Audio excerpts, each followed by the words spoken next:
Assalomu alaykum hammaga. Buni bilarmidingiz kanaliga xush kelibsiz. Bugungi darslikda sizlar bilan Google akkaunt ochishni o'rganamiz.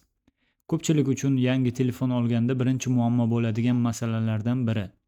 Masalan, Play Marketdan biror ilova yoki o'yin yuklab olish uchun bizga Google akkaunt kerak bo'ladi Xo'sh, undan keyinchi? yoki YouTube'da o'zingizga yoqqan kanallarga obuna bo'lish uchun va ko'plab boshqa masalalarda kerak bo'ladigan pochta.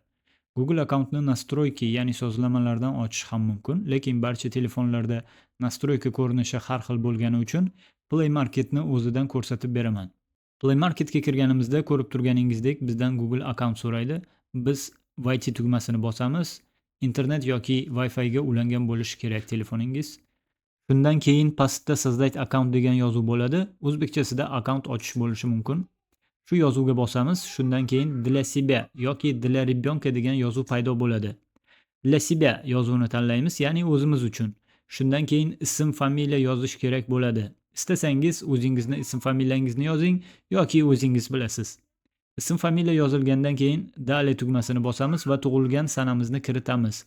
Yoki o'zingiz istalgan sanani kiritsangiz ham bo'ladi. Pol degan joyiga ayol yoki erkak qilib belgilaysiz va Далее tugmasini bosasiz. Shundan keyin sizga tayyor pochta nomlarini variantini beradi. Shulardan birontasini tanlasangiz ham bo'ladi yoki создать собственный adres deganini bossangiz, o'zingiz istagan pochta nomini kiritsangiz ham bo'ladi. Faqat bunda siz yozgan nom band bo'lmasligi kerak. Agar band bo'lsa, u pochta nomdan foydalana olmaysiz. Band bo'lmasa, Далее tugmasini bosasiz va parol kiritasiz. Parol degan joyiga o'zingiz esda qoladigan parolni yozasiz. Подтвердить degan joyiga xuddi shu parolni qayta terasiz. Parol umumiy eng kamida 8 ta harf yoki sonlardan iborat bo'lishi kerak. Agar 7 ta son kiritsangiz, albatta orasida bitta bosh harf ham bo'lsin.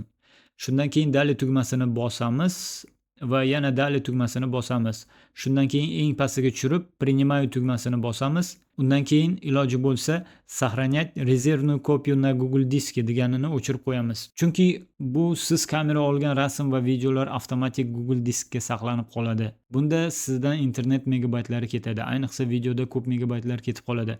Agar sizda Wi-Fi bo'lmasa, bu sizning internetingizni megabaytlarini quritib yuborishi mumkin. Shundan keyin pastga tushirib принять tugmasini bosamiz. Undan keyin esa pochtamiz tayyor bo'ladi va Play Marketga kiradi. Iloji bo'lsa pochta nomi va parolingizni albatta biror joyga yozib saqlab qo'ying. Chunki keyinchalik baribir o'zingizga kerak bo'lib qolishi mumkin. Telefon almashtirganingizda yangi akkaunt ochib o'tirmasdan shu hozirgi akkaunt bilan kirib ketaverasiz. Parol va pochta nomini yozib. Shu bilan bugungi video darsligimiz tugadi. Keyingi videolarda qanday darslik ko'rishni istaysiz? Albatta kommentariyaga yozib qoldiring. Like bosib obuna bo'lib qo'yishni unutmang. Hammaga rahmat. Keyingi videolarda ko'rishguncha xayr salomat bo'ling.